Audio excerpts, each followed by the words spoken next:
Welcome back, everybody. Okay. You're not going to not hear me. Okay, so this is our next session is on the topic of human resources, and particularly we're talking about schools, so we're talking about teachers.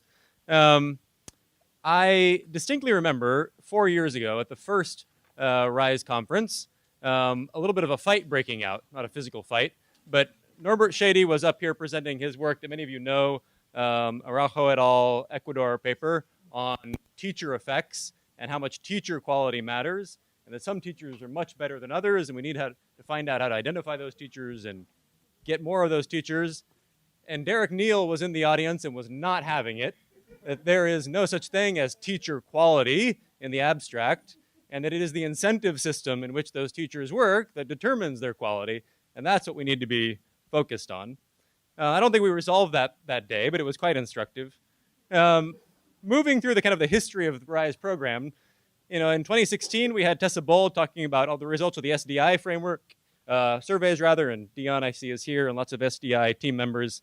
What do teachers know and what do they do? With some fairly depressing results about teacher knowledge in Africa. And then in 2017, we had Menno Pradhan present this paper from Indonesia with Karthik and others who were here, this double for nothing, doubling teacher pay in Indonesia, generating no improvements in learning levels, but kind of leaving open some glimmer of hope there about the extensive margin. This was for existing teachers, so maybe if we could pay more and get new, better teachers into the system, that would work. 2018, last year, we really came back to this teacher quality versus incentives thing head on with 2 randomized trials of pay for performance for teachers. One, Derek Neal was back with results from Uganda, and Noreen Karachiwala, who I think maybe here, presented their results from pay for performance, which were, I want to say, kind of mixed on the effectiveness of pay for percentile in Uganda. And Yudi Schipper presented the paper from Tanzania with results that maybe simpler versions of pay for performance in Tanzania performed relatively well and even better than the more sophisticated versions. And so today we're going to take up some of those same themes. We've got Shwetlena Sabarwal, who's going to talk about, again, back in Tanzania, should we be paying teachers for learning outcomes, or should we be motivating students with incentives for learning outcomes? And Andy Zeitlin is going to present results from Rwanda that look both at this motivation margin with incentives and this selection margin of, does paying teachers differently attract a different kind of teacher into the system, and which of these margins should we work on? But we've also had in the the history of RISE a focus on, it's not just motivating and hiring and firing teachers. Fei Yuan presented results last year about the working conditions that teachers face in developing countries. And we've had a number of papers on coaching, both South Africa and Brazil. And so we're going to kick off this session with Farwa Fatima from the University of Pennsylvania, and of talking about this kind of burnout and motivation of teachers, because we know that in a lot of school systems, going all the way back to the Steger and Rokoff searching for effective teachers literature, the teacher turnover and losing young teachers is a really high cost issue for many school systems. And then finally, we're going to hear from Torsten Figueiredo, who's going to talk about the misallocation approach. Economists in the room are familiar with the misallocation of capital, and Torsten's going to talk to us about the misallocation of human resources across schools. So, as I said, a long history of this theme on human resources in the RISE program, and it's nice to see it continue, I think, moving forward as we go along. So without further ado, let's turn over to Farwa first to talk to us about working conditions.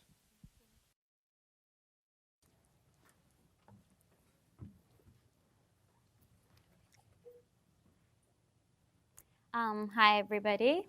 I'm Farwa, and I'm a doctoral student at University of Pennsylvania. This work I'm presenting, I've been doing with Dr. Sharon Wolf at the Graduate School of Education, and we're basically looking at risks that new teachers face, particularly during their student teaching year when they're part of in pre-service training, and then when they transition into full-time teaching positions during their first and second years of teaching. So we're going to be using data from rural Ghana. And I'm sure everybody's now familiar with the context of Ghana after yesterday's talk with Dr. Tando. So just quickly, everybody knows all about Sustainable Development Goals, but SDG 4C in particular focuses on increasing the supply of qualified teachers through appropriate and relevant in-service and pre-service training workshops. There are also some recent estimates by UNESCO that say that countries around the world must recruit 68.8 million new teachers in the next 14 years to achieve the goals of SDG 4. Now, the real challenge right now is for these countries to retain these new teachers in the system. And so this slide I shouldn't really need to go over, but very quickly, for those who weren't there yesterday for the last session, Ghana, we know, is a lower middle income country in West Africa, right here. It ranks 140 out of 189 countries on the HDI, and according to a recent World Bank report, the number of quality-adjusted learning years is 5.7 out of the average 11.6 years of schooling. So this means that children are in school, but they're not learning for nearly 6 years. And this low learning is identified to be a result of a number of challenges that were also talked about. To do with poor infrastructure, ineffective teacher management, ineffective use of the non-salary budget, and lack of accountability. Particularly with ineffective teacher management, we've seen that it often translates into ineffective teacher deployment, lack of administrative support, and which eventually does lead to sometimes teacher absenteeism, and in extreme cases, teacher attrition. We've also seen in literature that the motivation of teachers, there's a strong relationship between motivation and teacher retention, teacher attrition. So we've seen in literature that motivation of new teachers is also reported to be chronically low in Ghana in particular. There have been a lot of studies, but in particular, a study by Akyampong and Lewin in 2002 looked at teachers in their first year, so new teachers, and they were asked to speculate about their teaching career in the next 5 years, and only 3% of the teachers said that they would still be in the system teaching. So with all of that, we have a guiding conceptual model here. So literature, again, we've seen in literature that new teachers in particular face a host of risks. So from personal circumstances to do with physical health, family and social commitments, to professional working conditions, which range from poor salaries, student discipline problems, lack of administrative support, as we've talked before, and just being excluded from and not having ownership in decision-making processes. So we think that these set of risks interact with each other, come together to affect or influence the way teachers feel. And we're talking about well-being here, which can be understood as a set of constructs that range from, that in the literature have been identified by motivation of teachers, the burnout levels, their job satisfaction, personal accomplishment, and again, there is literature that shows that these constructs kind of translate into and are related to teacher performance, to socio-emotional adjustment and learning of students, and again, as we've seen, teacher attrition and retention. So with this conceptual model in place, our current study is asking three questions. So do personal and professional risks experienced by student teachers while they're in pre-service training predict their professional well-being? Whether the personal and professional risks of newly qualified teachers predict teachers' professional well-being and student outcomes at the end of the first year of full-time teaching? And whether personal and professional risks of newly qualified teachers predict teacher retention at the end of the first 2 years of full-time teaching. So the data that we have here is coming from the western region of Ghana, from Tekoradai. And we assessed 135 student teachers at the end of their student teaching year. They're coming from the Holy Child College of Education. And so this was in June 2016. And by the start of the coming academic school year, by October 2016, all these student teachers had been placed as newly qualified teachers in 117 schools across 8 regions in Ghana. And these regions ranged from some in Ashanti, some in Brong, Ahafo, a few in Central, a few in Eastern, 1 or 2 up there in Northern and Upper Eastern regions, but most of them, about 81, were in the Western region right here. And then in June 2017, which is the end of the first year of full-time teaching, we have 131, so 4 teachers at TRIT. 131 of these 135 newly qualified teachers were assessed at the end of their first year of full-time teaching. And at the same time, a random sample of children, 15 children per teacher, were assessed in the teacher's class. So we have, and we also got their baseline data at the time of placement in October 2016. And then, again, in June 2018, so 2 years after, so at the end of the second year of full-time teaching, those teachers are assessed again. And then we have about 121, so another 10 teachers are TRIT by the second year.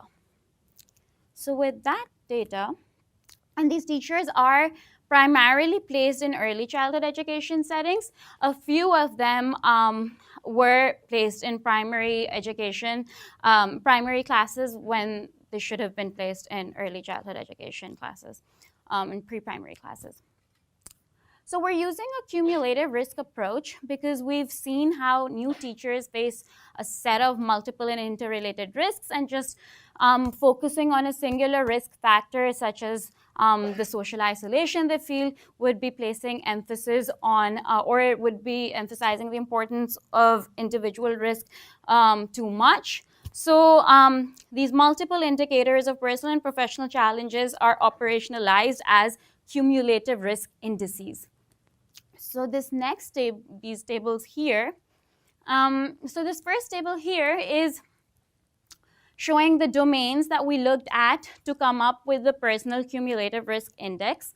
So we have household hardship, health and well-being, social isolation. So the number of people living in your household are greater than 5. If you're experiencing food insecurity issues, if you don't have any family or friends in the community where you're deployed and where you're teaching, then we have for professional risk domains, we have objective working conditions, the amount of time that you spend on administrative tasks, on maintaining order in class, or the actual time spent on teaching.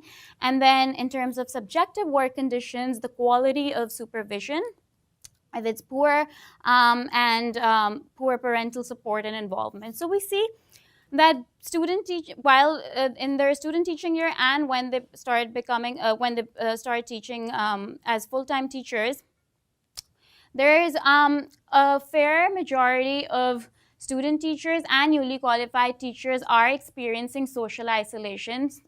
So we have high percentages here.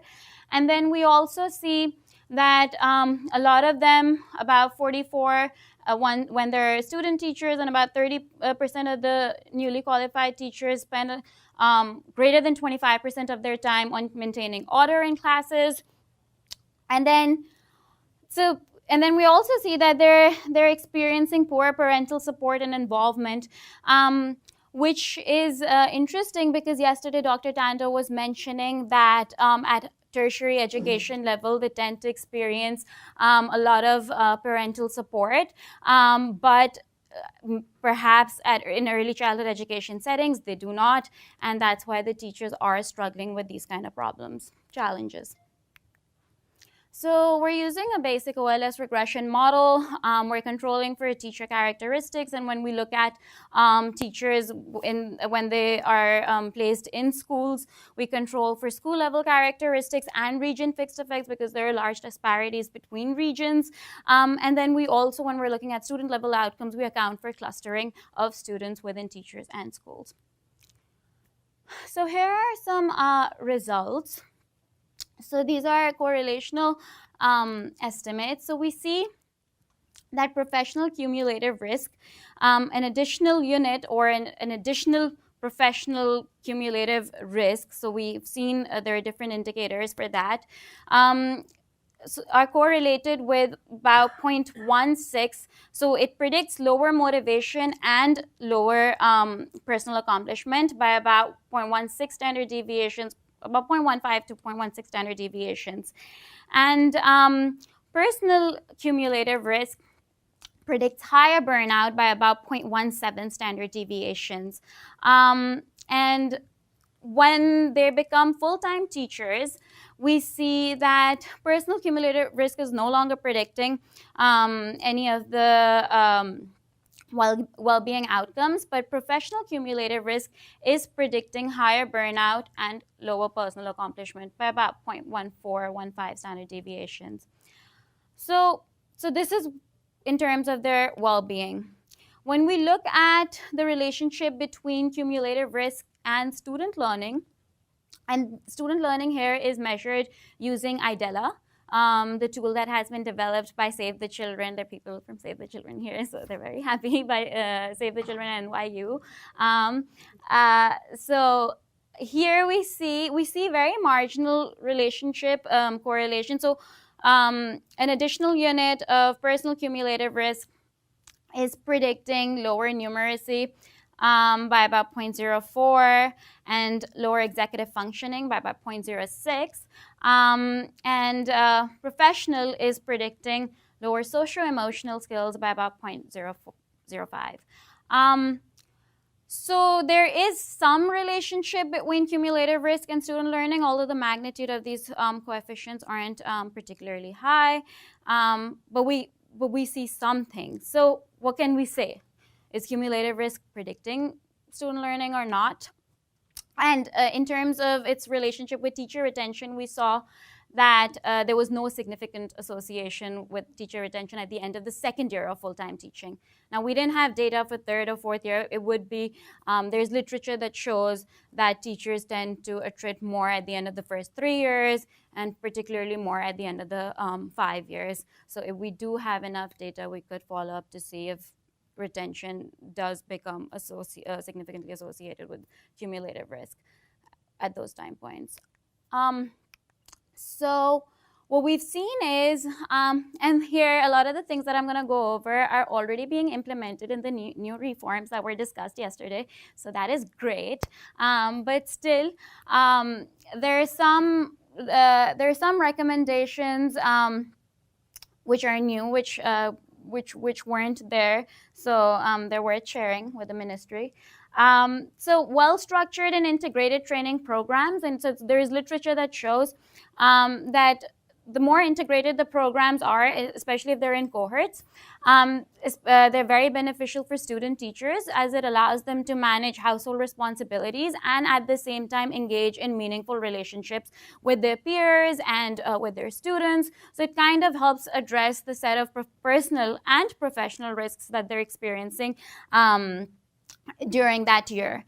And then especially when they transition to full-time teaching positions, deployment systems that place these newly qualified teachers, particularly young women, if they could place them in rural communities near family, or place 2 new qualified teachers together in the same school, could also help teachers settle in difficult locations. Yesterday, Dr. Tando did mention that they have a few interventions, they have a few reforms that are to do with the deployment systems in a way to help them settle down in these new rural communities where they're allowed to sort of go through a year-long program in the community where they would be eventually teaching, which helps them get familiarized with the context, and it allows the transition to be easier. He also mentioned that there is the option for teachers to choose after 3 years to move to a different rural community or locality, which is also helpful to help them settle in the first place. But again, this could also be another thing to consider. Then work environments that offer constructive mentorship and strong support systems also positively relate to teacher well-being, and this could also be translated as coming from strong leadership at schools. And these recommendations in general are thought to be helpful to help student teachers, particularly as they transition into full-time teaching positions, to settle down and be retained, hopefully first to improve their well-being and hopefully influence student learning, and if you have enough data to see if they would also be retained in the education systems. Thank you.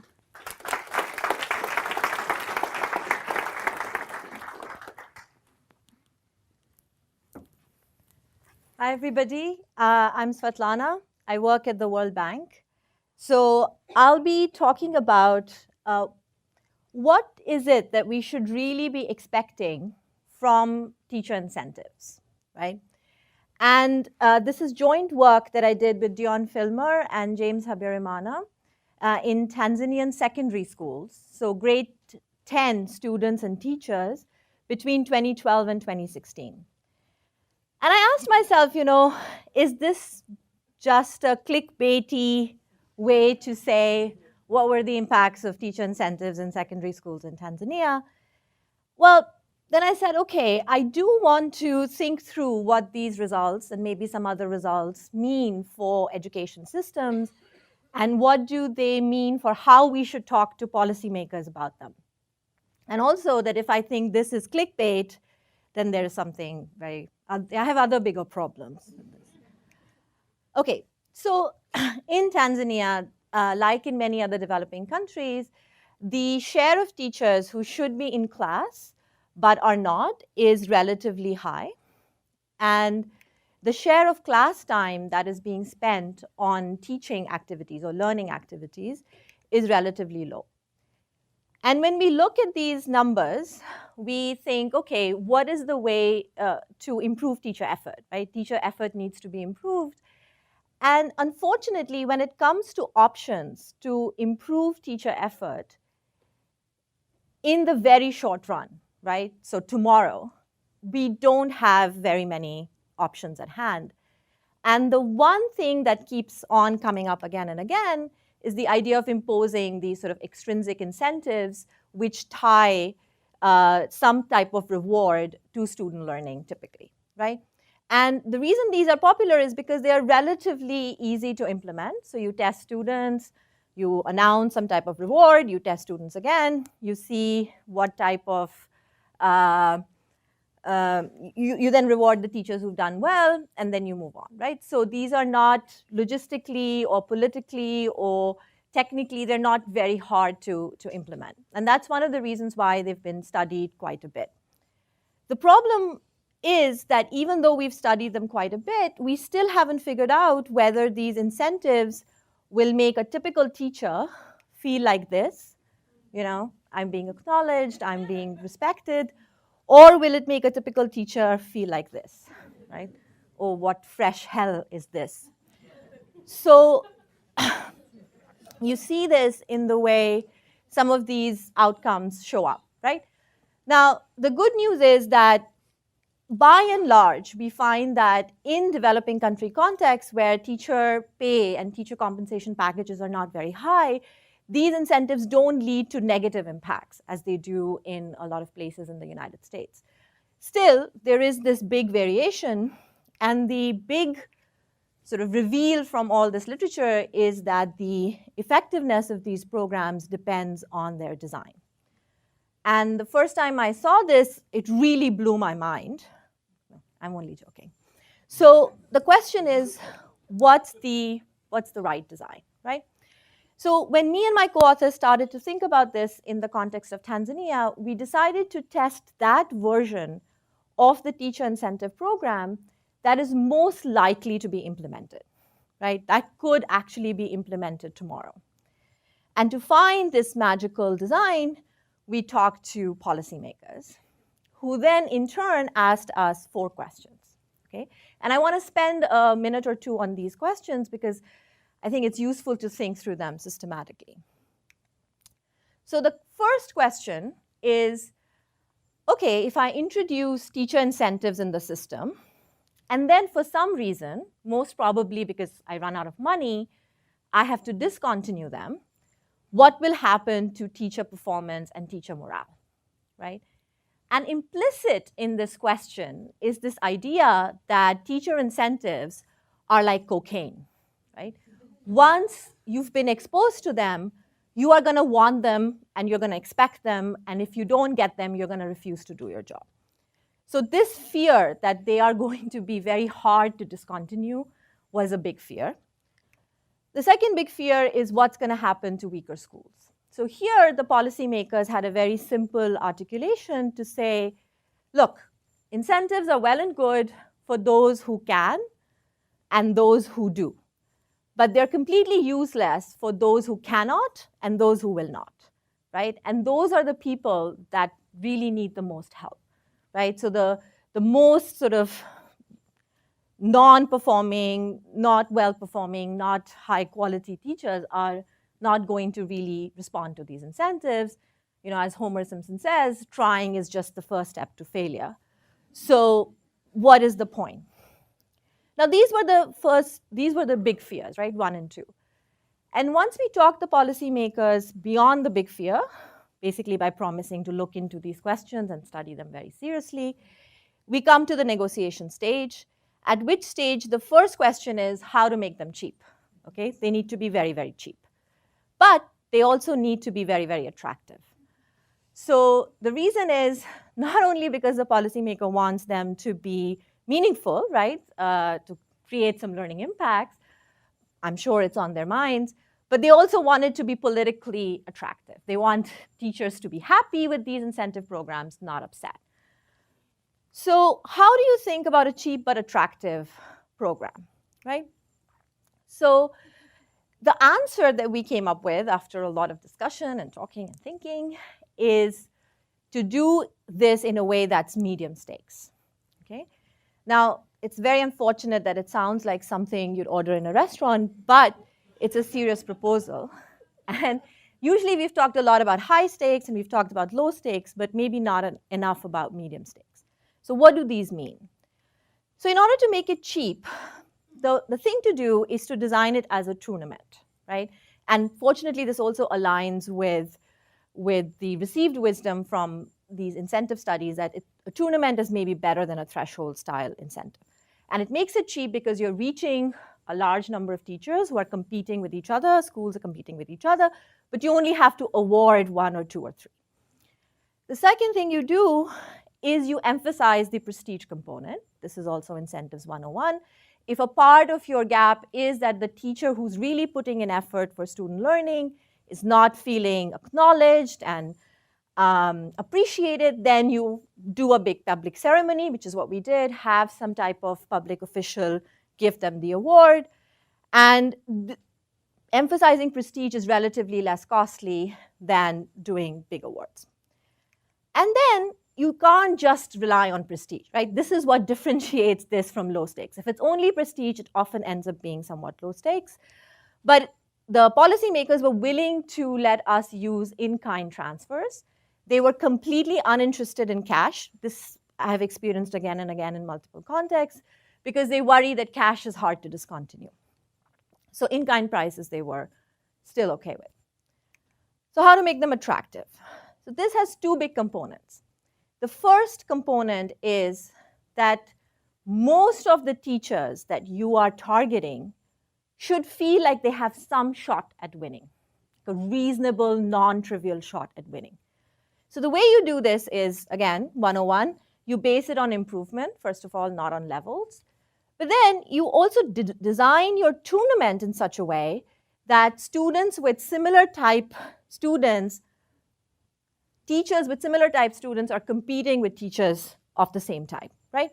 And the way we did this was we broke our sample into groups of 25 schools where the schools were close enough to each other, but also had similar baseline student scores.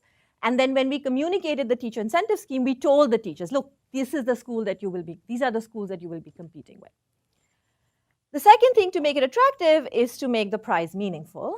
And here we had lots of very interesting conversations with teachers, and we found that what they wanted were these cool cell phones, okay? And the cool cell phones make sense because they're used widely, they're a status symbol, and they're very liquid, very easy to convert them to cash. So this is what we did, and this is how we designed the study. Now, unfortunately, Justin emphasized the one part of the study that I'm not going to talk about, which is we also looked at student incentives versus teacher incentives. 15 minutes, I thought, okay, best not be greedy. But I'll just tell you that the big headline message is, by and large, we found teacher incentives to be much more effective than student incentives. But what we did is we introduced these teacher incentives in a bunch of schools in 2013. And then in 2014, we re-randomized these schools into a group that received the incentives again, so teacher incentives repeated, and a group where the teacher incentives were withdrawn. Okay? And here we did a lot of communication to teachers saying, look, you had the incentive program last year, you're not going to have it this year, and it's very unlikely that you're going to have it again. And these are the results, the end of phase 2, 2014, that I'll mostly be talking about. And then we again visited these schools at the end of 2015. So you can imagine, by the end of 2014, we had these schools which had incentives for 2 years, these schools which had incentives for 1 year and 1 year without. And then at the end of 2015, we had these schools with incentives for 2 years and 1 year without, and these schools with incentives for 1 year and 2 years without. Easy peasy. So the big message is that these incentives seem to lead to improvements in learning, right? And by and large, these improvements are comparing favorably with what we've seen in other studies, including the study in Tanzania primary schools. So this is in secondary, in primary schools. So medium stakes seem to be okay. They seem to be working just as well as a lot of the other studies. Now, what about the big fear, right? So when we withdraw these incentives, so at end line, end of 2014, we see that, the impacts say more or less positive. They're not statistically significant anymore, but no evidence of this, like these withdrawal symptoms. And then we don't see that again 1 year after end line. We see again they're sort of more or less positive. And in fact, in the repeated group, there is some evidence of sort of stickiness, right, that they continue to be positive and significant. So what happens to weaker schools? So one very crude way to look at this question is to compare what happens in public schools with private schools, okay? And private school incidence in Tanzania, especially at the secondary level, is not very high. So there are few secondary private schools, just for historic reasons. And even after we oversampled them, we only had about 20% of our sample being private. And they do somewhat better than public schools at baseline. So not dramatically better, somewhat better, just on the margin of being statistically significant. And what we find is, at end line, we see positive impacts in both public and private. In fact, public impacts for English are stronger. But 1 year after end line, we see that actually most of these impacts are sticking around in private schools. And even after withdrawal, the impacts in private schools are fairly strong, right?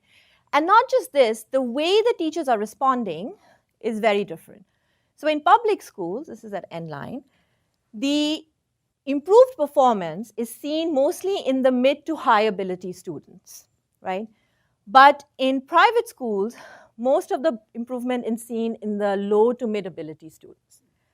And this is after we control. So we're controlling, so this is diff and diff. We're also controlling for the private school dummy, and we're also controlling for the school baseline average, okay? And this is the interaction effect. So what's going on here? We're not sure. We're investigating further, but it just seems that private school teachers have more confidence in targeting their weakest students than public school teachers do, who target their better ability students. Okay, wait. Oh, what happened? I can't go back? Oh, sorry. All right, okay, wait. So we also wanted to look at impact heterogeneity more broadly, and we didn't have a pre-analysis plan. So we decided to use machine learning to look at where are we seeing these significant differences in treatment. And we used the Athey and Imbin's causal forest algorithm to do this. And I use the word we very loosely. I had nothing to do with it. James did everything. So ask him all the questions. But basically, this is a very cool way, because what it does is it lets the machine tell you where the differences, where the heterogeneity is significant and meaningful. And then when you do it one time, you create what's called a causal tree. But when you do it repeatedly, we did it 20,000 times, you get a causal forest. And once you have that causal forest, you pick out the variables that show up consistently as being predictive of significant differences in treatment. And the one variable that kept showing up again and again and again is the school baseline performance. Okay? So schools that met certain performance thresholds responded much better, much more positively and significantly to these incentives than schools that didn't meet that performance threshold. And so this basically bears out the intuition of the policymaker, which is that if you are looking at these really weak schools or really weak teachers, they're not going to respond to these incentives.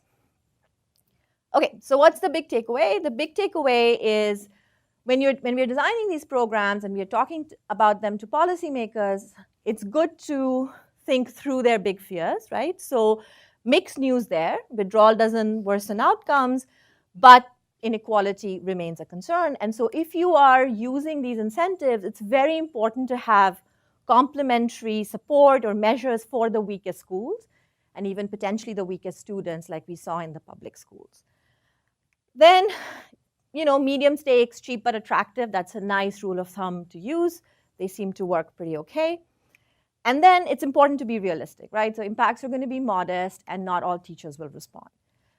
But the big point is that if we are thinking of using these incentives to really change teacher effort or teacher motivation, then we are delusional, right?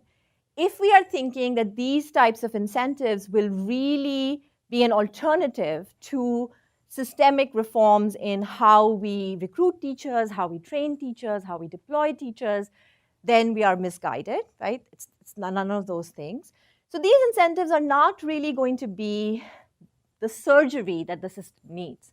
And clearly that surgery is what we need to be focusing on. We need to be focusing on the system reforms. But in the very short run, right, tomorrow, if we want to improve the experience of the student who's going to school and not really learning too much, then these incentives are something to consider, right? And that kind of improvement, which is small but meaningful, can be important, right? So the incentives are not surgery. They are just short-term pain relief, right? But when you're in pain, short-term pain relief is nothing to sneer at. Thank you.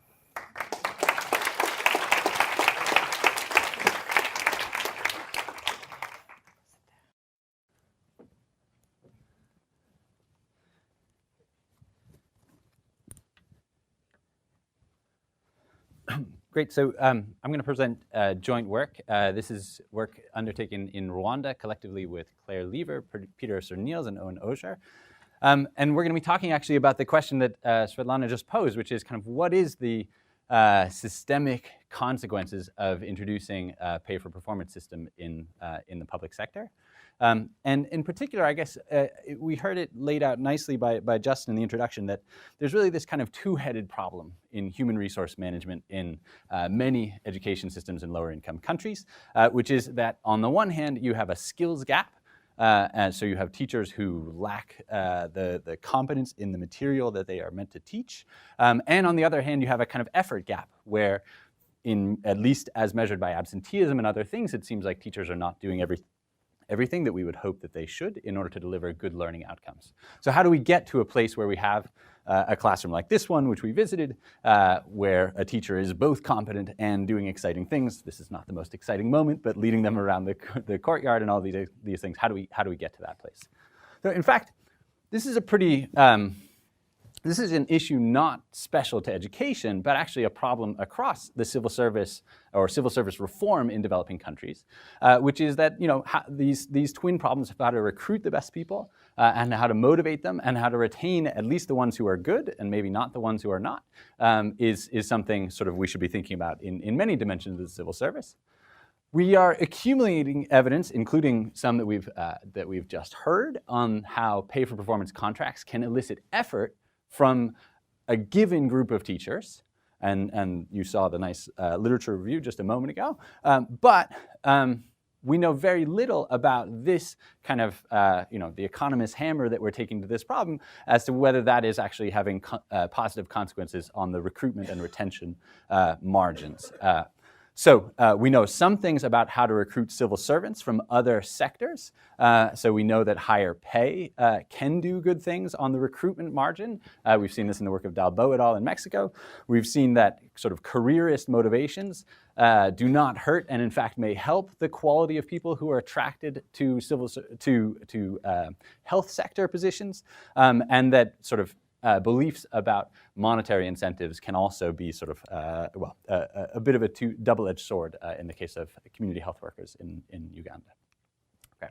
So what should we expect then when we think about the potential consequences across the board of introducing performance incentives for teachers? Well, we think there are really kind of two views, and you can put people in two fairly divided camps here.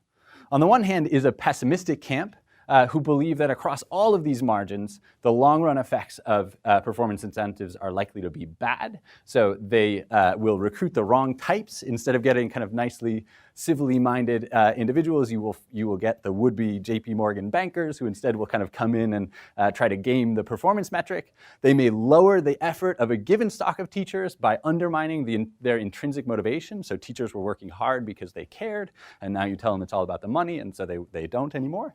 And they may fail to retain the right types. On the other hand is a kind of more neoclassical story that is an optimistic one, in which the kind of person who wants to work under a contract that rewards performance is a person who expects to perform well. So you might expect to see good people selecting in. People respond to incentives at the margin, so extrinsic motivation may go up.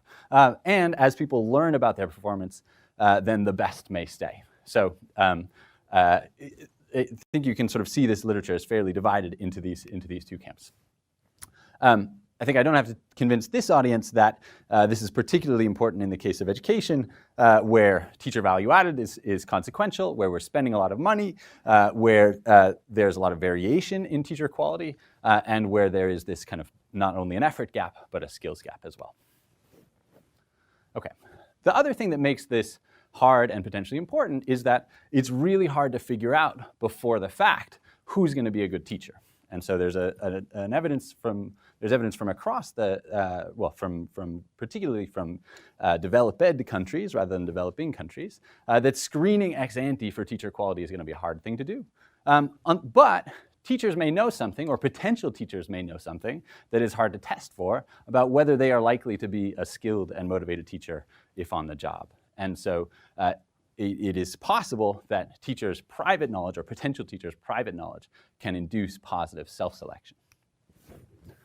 Okay, so what we're going to do then is something which is sort of also thought about in HR policies around the world, which is to think about can we raise salaries not just by sort of unconditionally improving the salaries for teachers, but by tilting the pay scale in the direction of performance. And what we're going to do specifically in this study is we're going to provide a sort of experimental variation at the labor market level in the kinds of contracts that teachers can apply for and see whether we induce better teachers to appear. We're going to do this by way of context, in a context in which the public sector wage premium is not particularly high. So you can see Rwanda is here.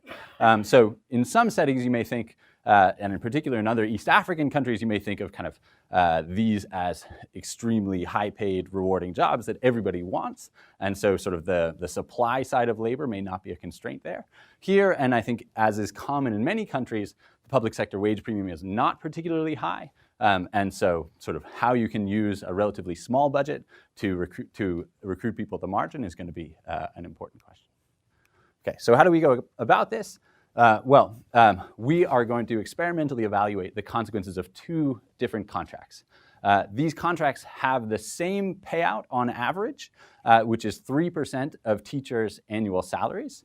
And that 3% is pegged to an amount which is used by the government of Rwanda across its civil service as a form of performance incentive called imihigo, which is typically in other ministries done as a manager to managee sort of subjective performance evaluation. In the education sector at the time of our study, that this was implemented as just a flat 3% salary. So there was no existing performance incentive for teachers, or at least not in terms of salary. There were a few sort of smaller pieces of incentives in the system.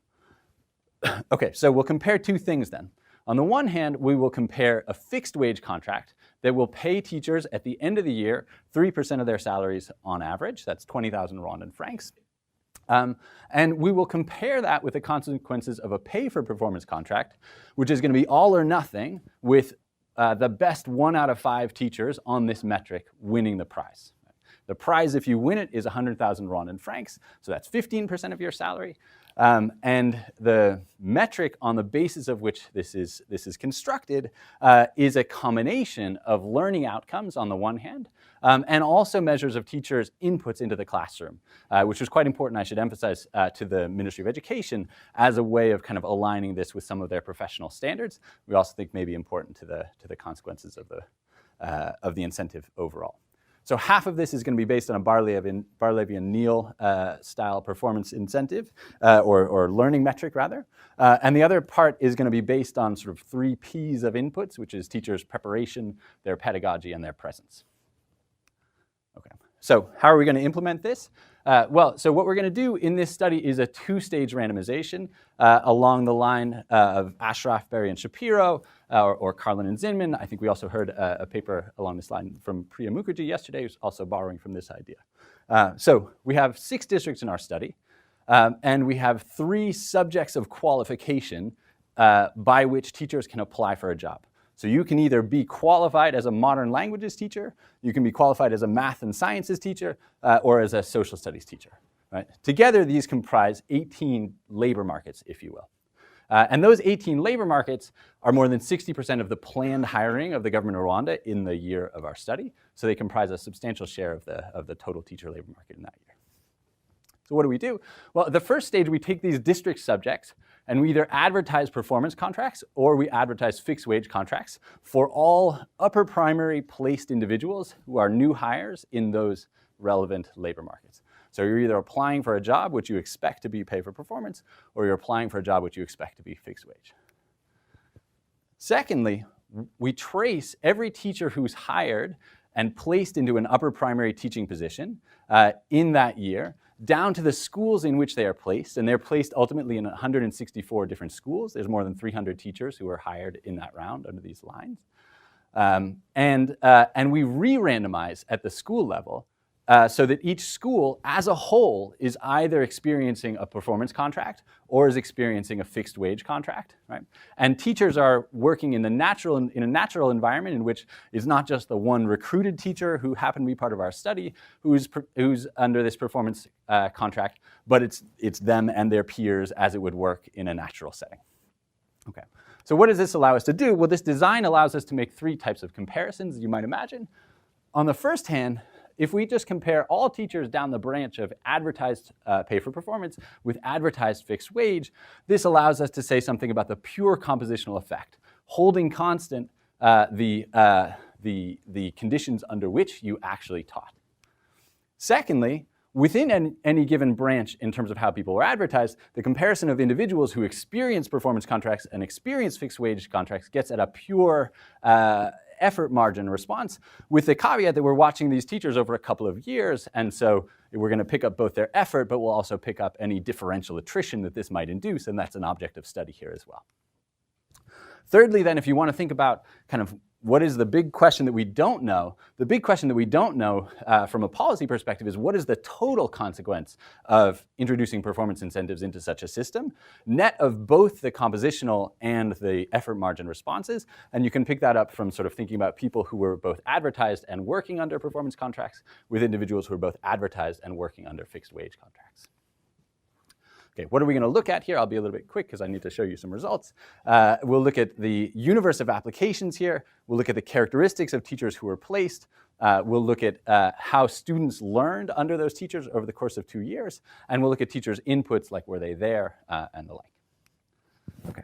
In particular, we're going to focus on studying 6 specific questions, which we committed ourselves to. And so that is that we can see differential application qualities on the one hand, that we can see that the skills who were that the teachers who were actually placed in those schools had either different skills or different motivations, as measured by a dictator game I'll show you in a moment. And then we'll look at whether we see actually better selection on the learning outcomes for either advertised or experienced fixed wages. And finally, we'll look at how people sort of responded to the elements of the performance contract itself. Okay. Okay, so what do we see? Well, so the first thing that we see is that we don't induce measurable differences in teacher quality based on the teacher training college exam scores of applicants into these 2 different pools. So if you applied the applicant pool, sort of the universe of applications at the district level as they evaluate these things as they come in, they look strikingly similar. That is in part because these labor markets are a little bit porous, and so just because you apply for one district doesn't mean you can't apply for another. So we see a fair amount, about 50% of teachers in our sample apply to more than one district, and so there's some overlap in those of individuals across those 2 distributions. Of course, you can't actually take 2 jobs, and so where people actually go will still tell us about their desire to work under these different contracts. So we then turn to think about what are the characteristics of those teachers as they arrive in the schools at baseline. We look at 2 things. One, can we, by assessing their skills, see whether they are higher skilled teachers or not? And 2, can we see whether they are more motivated individuals or not, getting at our sort of JP Morgan worry here. So on the skill measures, we don't see differences there either in terms of the measurable skills of teachers. But on the motivation story, we do start to see evidence of the sort of bringing in individuals who are less publicly minded, more motivated by their own private returns. And we see that by playing a framed dictator game with the recruits as our measure of their sort of public sector motivation. We ask them to divide money, this is in their first week on the job, between money they can keep for themselves and money that will be put into school supplies for the students that they are going to teach. And we see that people who applied for pay-for-performance jobs and took them up keep a substantially higher share of that pot for themselves. So it looks like these are people who are sort of in it for the money to a greater extent, if that might have been your prior. On the other hand, what will really matter is kind of net of both their skills and their motivation. Are they delivering better learning? Right. And so to look briefly at that, in the first year, across the 2 years, in terms of the pure compositional effect, we see mixed and small results on the value added of teachers in the classroom who applied under advertised P4P. When we then go to look at the experience of performance contracts, we find that the experience of performance contracts does motivate teachers to deliver better learning, and that these recruits evolve over the 2 years so that by their second year, they're delivering about 0.16 standard deviations of learning more than teachers who are working under a fixed wage contract. Taking those 2 things together, they deliver about 0.21 standard deviations. So a teacher who is both applying under and working under a performance contract delivers about 0.21 standard deviations more of learning, which is equivalent to about a year's worth of a typical teacher in reading and about 2 years' worth of a typical teacher in math. Okay. So I'll say we see some of these things turn up in some of the measures of the performance contract. So they are also present more and they also teach better according to sort of measures of pedagogy, and we don't see this to be driven by differential attrition of lesser skilled teachers. So to conclude, these performance contracts change the composition of the teaching workforce, but don't bring in teachers who actually deliver lower value added. Teachers raise their effort, and the sort of headline takeaway here is that it's about a quarter of the total of this substantial 2-year effect that is driven by the composition rather than the effort margins of these contracts. Thanks.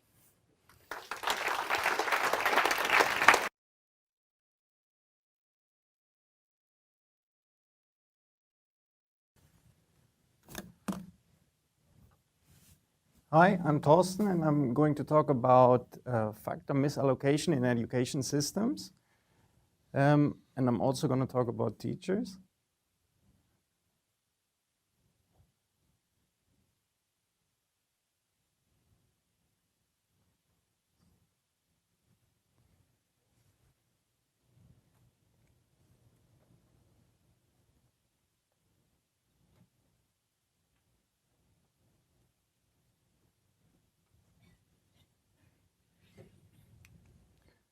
So, as we all know, large amounts of money, both from governments and development aid, are dedicated to education, and yet learning levels remain low in many developing countries. So this raises the question whether not only lack of resources for education, but also inefficient allocation of the existing resources is holding back education in developing countries. In this paper, I ask more specifically whether inefficient allocation of teachers across public primary schools holds back learning in developing countries. Why do I focus on public primary school teachers? Mainly for two reasons. Public primary education is universal. It's basically free, compulsory, and very largely public everywhere. And secondly, there's one key common input into primary education across all countries, and that is teachers. So this allows me to compare the allocation of teachers across schools between countries of all income levels. So this paper basically has two parts. In the first part, I simply document a set of stylized facts about how teachers are distributed across public primary schools within countries. And then in the second one, I basically conduct a very simple CA clinotype exercise, trying to understand whether the distributions that we observe could be efficient. Let me start with the first one, with the facts. So in order to understand how teachers are distributed across schools within countries, I basically engaged in a very large global data collection exercise where I started by visiting the website of every Ministry of Education and Statistical Institute in the world to collect school census data. As you can imagine, a lot of this data is not publicly available, so this was a lot of writing letters, emails, making phone calls, traveling, and so on. But at the end of it, I managed to put data together from 1.8 million public primary schools that are attended by 302 million pupils, which is almost 1/4 of all the children worldwide between the ages of 5 and 14. And they are taught by 13 million teachers. Together, they represent the public primary school sector in 88 countries. And for 73 of those, I basically have information on the universe of public primary schools. Then in 6 countries, I have the school census from a subset of the states. And finally, I use representative school survey data in another 9 countries. This map shows you in black all the countries for which I obtained data, and you can see it really covers all continents and also the entire income range from poor countries like Malawi all the way to rich countries like Sweden. So the data contains, for these 3 key elements for this study, it contains also more information, but that I'm not using here. So the first one that's important for me is the pupil-teacher ratio, because I only look at the allocation of teachers in terms of numbers of teachers. I'm not looking at quality or characteristics of teachers here.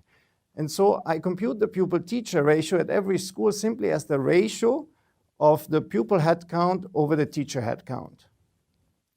The second piece of information that's important for me is the location of the school, and that's either given by the administrative unit, and then in a large set of countries, I also have GPS coordinates. And then finally, I have measures of pupil performance at the school level in the form of test scores from national exams in 10 countries at the moment. So what does the distribution of pupil-teacher ratios across schools within countries look like? So here I'm showing you the distribution of pupil-teacher ratios in 2 high-income countries, the UK and the US. And what you can see is that the average is around 20, and there's a little bit of variation around that, but they look pretty similar. And for the sake of comparison, I will have the US distribution in red in the background. in all the following graphs. Now, as you move down the income ladder, what we can see is that in countries like Peru or South Africa that are upper middle income countries, you have a little bit more variation and a slightly higher average. As you move further down, the variation starts to increase, and you see how there is a right tail that starts to develop, and this becomes even more extreme when you look at low-income countries like Mozambique or Cambodia. So you can see that you really have schools with pupil-teacher ratios below 20 and above 150 in the same country. So this is the first stylized fact that I'm reporting, and here I'm showing you the full data so that you can be sure I didn't cherry pick those 8 countries. The ones that we have seen are marked here in red, and basically I'm plotting the coefficient of variation in pupil-teacher ratio against GDP per capita here, and you can see that there's a negative correlation. Now, when you go and look at the spatial distribution of pupil-teacher ratios within countries, what I find is that a lot of the variation in the low-income countries is actually within second-tier administrative units, so the equivalent of districts in Africa, municipalities in Latin America, typically.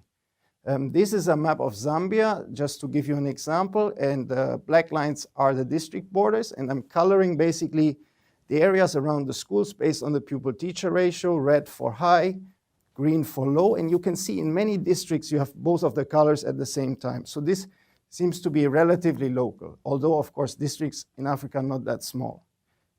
Now, one question that I often get at this point is this a rural-urban phenomenon?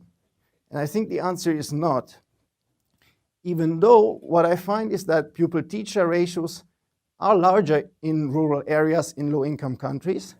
Those coefficients that I get are very small, and it turns out I can only explain 3% of the variation in pupil-teacher ratios within a country using a measure of rurality like the population density around the school or, for example, nighttime luminosity. The fourth fact that I report is that the differences in pupil-teacher ratios that we see tend to reinforce educational inequality that is existing. So basically, I merge the school census data with DHS data, and then I have information on the education of adults in the areas that are around the schools. And so I find that basically in the areas where adults are more literate, pupil-teacher ratios are significantly lower. And finally, also perhaps not surprising, is the schools that have higher pupil-teacher ratios also tend to be less well-equipped in other dimensions, so they tend to have higher pupil-classroom ratios, so that is to say they have less classrooms as well, and also less toilets on average. Now, basically what we've seen so far is that there's massive inequality in access to education in low-income countries, and it seems to increase the already existing inequality. But you could still argue that this may be efficient, because if all those inputs are complements in an education production function, it may make sense not to send teachers to places where parents are very uneducated, where there are no classrooms, and so on. So the second part of the paper is trying to understand, would there be ways to reallocate teachers and actually raise aggregate learning? Now, to do this, I basically write down a very simple model of teacher allocation. So I have a social planner who allocates teachers to schools with the objective to maximize aggregate learning in the country, which I measure as the sum of pupil test scores in the country.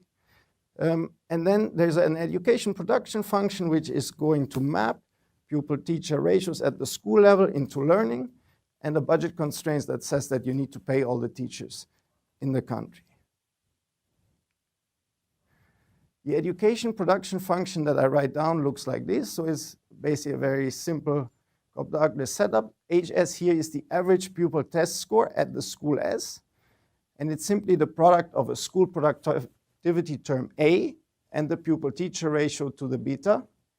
Of course, the school productivity term here the TFP is different from the TFP in like a firm equivalent of this because it's also capturing differentials in demand side factors like parent characteristics, basically between the regions in which schools are. Now, in this model, you would like to, in the optimum, you would like to equate marginal products. So what I can do, I can compute the marginal products given this production function. And here, I'm only going to show you results for 2 countries because for the short time that I have, I won't be able to show you that many graphs. So this is for the UK and for Tanzania. And what you can notice here is there's a lot more dispersion in marginal products in Tanzania than in the UK. And this is actually independent of the value of beta that you choose in this model. Now, if you were to allocate teachers optimally, according to the model, what would the distribution of pupil-teacher ratios look like? So you'll probably not see much of a difference in the distributions here. So it's actually the fact that the inequality in pupil-teacher ratios that you would generate by allocating them optimally wouldn't be very different. It would be very similar. But what is changing, and what you can't see here, but what is changing in the background is the matching between the number of teachers and the school productivity terms. And that's what can actually generate gains in aggregate learning. So if you compute what's the gain in the average test score that can be reached by this reallocation, I find that this ranges between 3 and 15% in Tanzania, depending, of course, on how important pupil-teacher ratios are for learning. So I'm varying the beta between 0.25 and 0.75. But you see that the values for Tanzania are much larger than for the UK. And to benchmark this, I do a second simulation and I say, let's hold fixed the relative pupil-teacher ratios between schools, and let's ask how many additional teachers would we have to hire in order to get an equivalent gain in the test scores. And so what I find is that you would have to increase the workforce by between 14 and 20% in Tanzania to get an equivalent gain. In the UK, this would be much smaller, only between 4 and 6%. And then finally, I compute how much this would actually cost in terms of salary of teachers every year. And you can see, annually it would cost in Tanzania between 9 and 13% of government primary school expenditure. So it would be quite expensive. So let me conclude. I think we've seen that there's large variation in pupil-teacher ratios across public primary schools in low-income countries. And the simulations suggest that reallocating teachers could lead to substantial gains in aggregate learning outcomes. And it also seems like teacher reallocation could be more cost-effective than hiring additional teachers. So coming back to Justin's point, I think what I want to argue is that in addition to a teacher competence problem and a teacher effort problem, we may also have a teacher allocation problem. Thank you.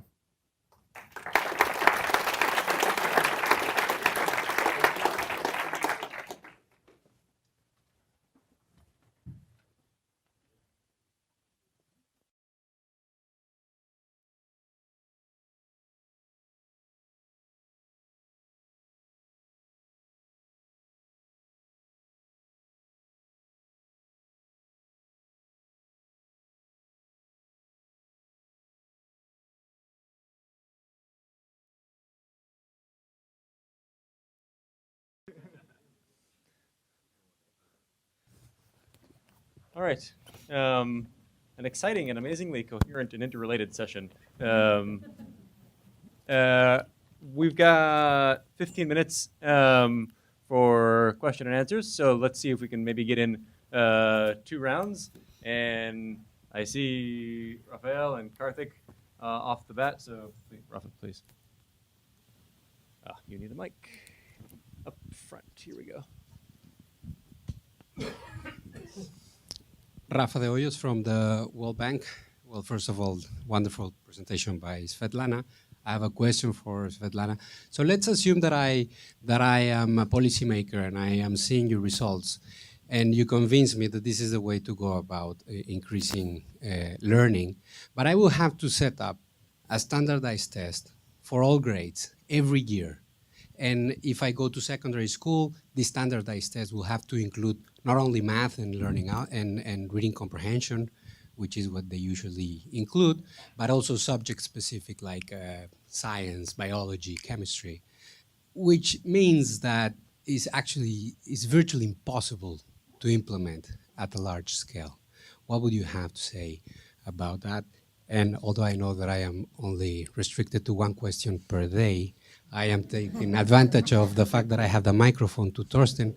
What's the effect on in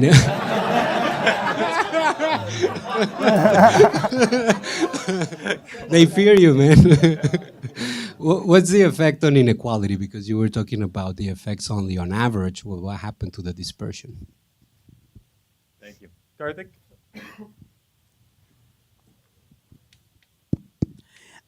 Yeah, this is a great session. So 2 quick questions for Thorsten. So first is, how much of this variation is just because of integer constraints? Like, so if you look at the enrollment, then by construction, given whatever pupil-teacher ratios schools have, countries and systems have, it would be nice to kind of, net that out and see what's left.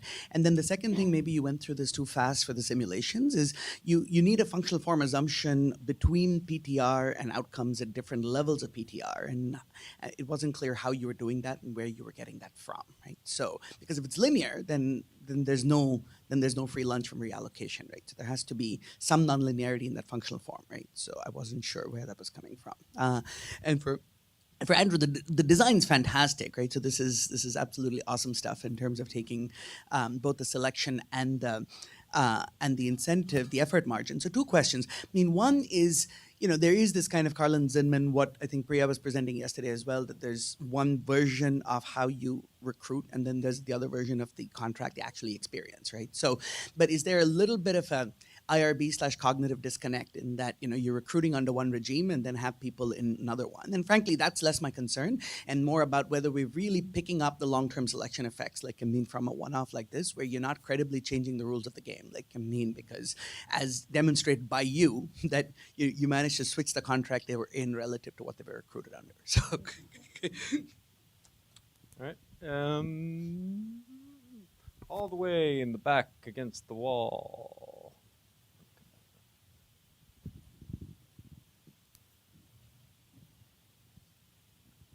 Hi, I'm Sabrine from University of Delaware. Following up on Karthik's question for Thorsten, you have a production function for learning outcomes in schools, and again, I guess maybe you went over this too fast, but you must have made some assumptions on how you get a productivity term for each school. So if you could just go over how you get that number and how you calculate the gains from reallocation based on each school's TFP. And let's give Lance a shot here down at the front.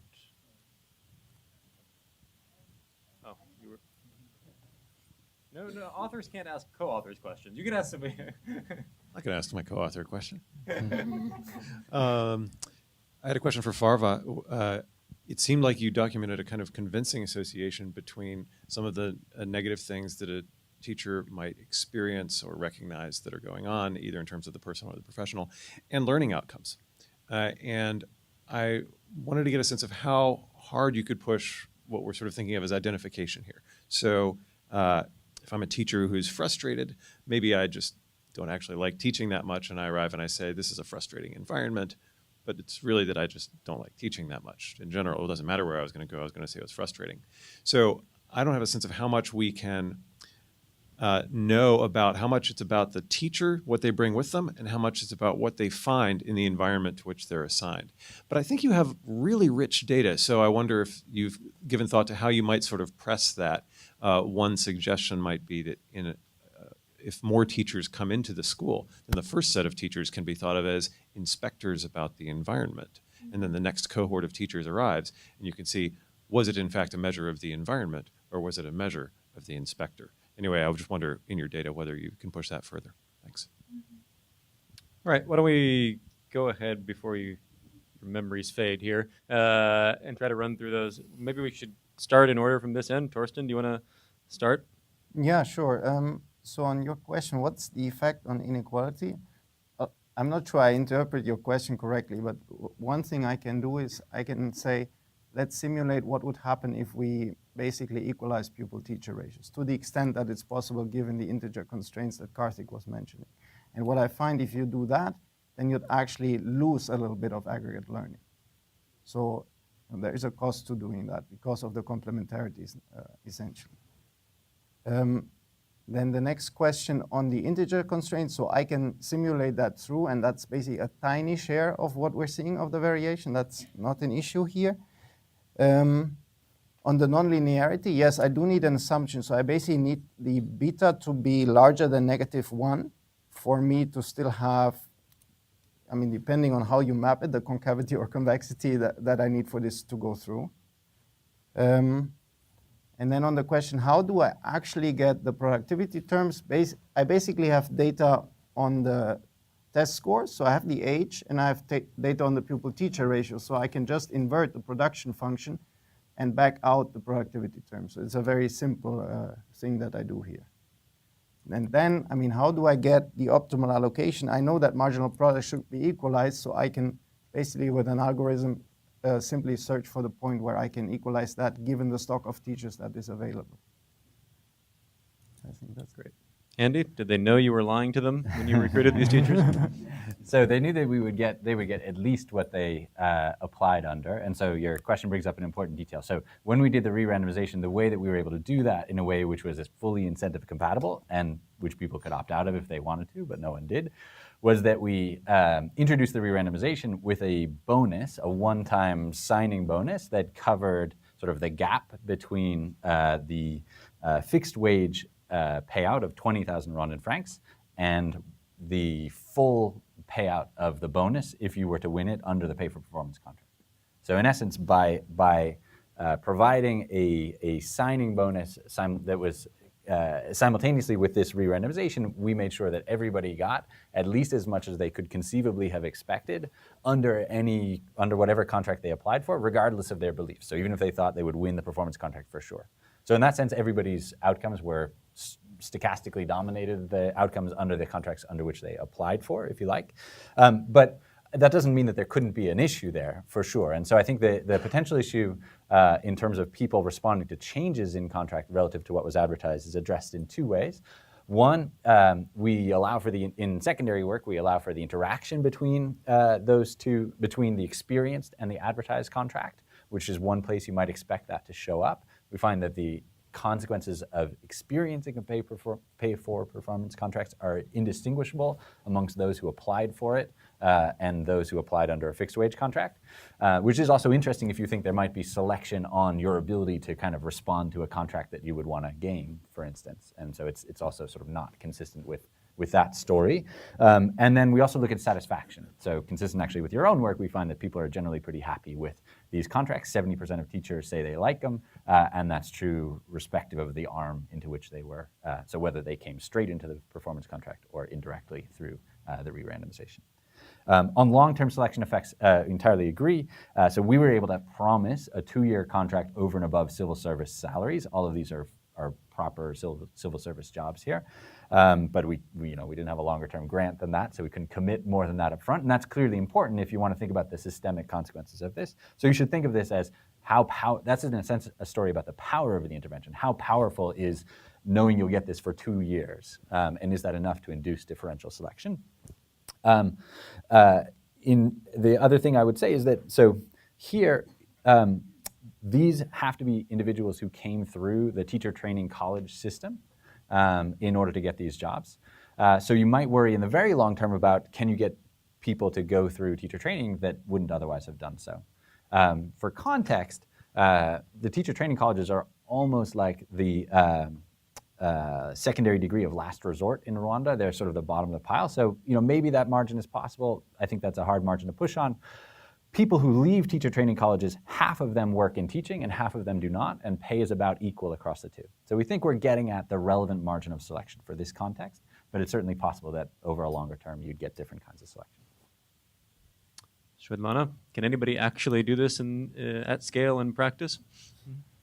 So if a policymaker saw these results and said, yeah, let's do it, I'd be a little bit worried about what I had just said to him. But so I think the easiest way to think about this is that at the points where the system is already doing standardized tests, these would be relatively, it would be possible to implement them. And then at the subnational level, more and more we are seeing that there are, at the region level or at the district level, schools are being given similar tests, or the district officers or the district administration is trying to standardize within that level testing at different points. So the idea is, if your education system is thinking about doing some kind of standardization, whether at the national level or at different subnational levels at different points in the education career, it's worthwhile to think about rewarding teachers who are really showing improvement in student performance, and that was the way I was thinking about it. But yes, you're absolutely right. If this was to be built from scratch, it would not be as suggested. And Farwa, which way does causation go, from underperforming students to grumbling teachers, or vice versa? That's a good point. So I mean, here, because these teachers are coming from the College of Education, we're thinking that they're here because they want to teach. But of course, it could be that some of them don't like teaching, and it's just because of that, and not necessarily because of their personal and professional conditions. So controlling for something like that would definitely be one way to go about, if there's some indicator that kind of identifies. But if not, what you're suggesting, if we have multiple cohorts, where you're saying we could look at them as teachers in first cohort and inspectors in the second cohort, from what I understand. Here we have the same cohort which is being followed over time, but I think follow-up studies could kind of switch it the other way around and look at that. Yeah, but that's a really good point. Thanks. Great. Well, thank you to all of our panelists. I think we're about out of time here, so we're gonna have to close it off at one round of questions here. But I feel like, over the years here at RISE, we're making real progress, I think, at kind of trying to integrate now some of these threads around recruitment and selection and motivation, and didn't mean to ring that bell, and retention, and bringing in this allocation piece, which, is exploratory but new and an interesting new angle here. So we look forward to more teacher human resource sessions with more experiments that I know are in the field and future iterations of this conference. With that, we're going to bring this session to a close, but before you get up and go, I have to make a somewhat complex logistical lunch announcement. So we're going to break for lunch now, and invite you to get your lunch and to come back for our 12:45 lunchtime panel on big efforts in education. Laura Savage from DFID is going to moderate. Penelope Goldberg, the chief economist from the World Bank, Rafael Martinez from GPE, and Bronwyn McGrath from the University of Oxford will be up here on stage starting at 12:45. So go get food, come back in. If you decide, oh, I've set up a lunch meeting and I'm going to meet my co-author, can you please let people who are coming back in get their food first? And make sure that your lunchtime discussions aren't out here in the back, because we will hear you. The acoustics are quite porous here. So if you're congregating in the back during the lunch session, we're all going to hear you and be glowering at you. So if go out, get your food, come back in. If you're not planning to come back in, hold off to the back of the line and make sure you're not congregating immediately back here. All right, see you here in 15 minutes.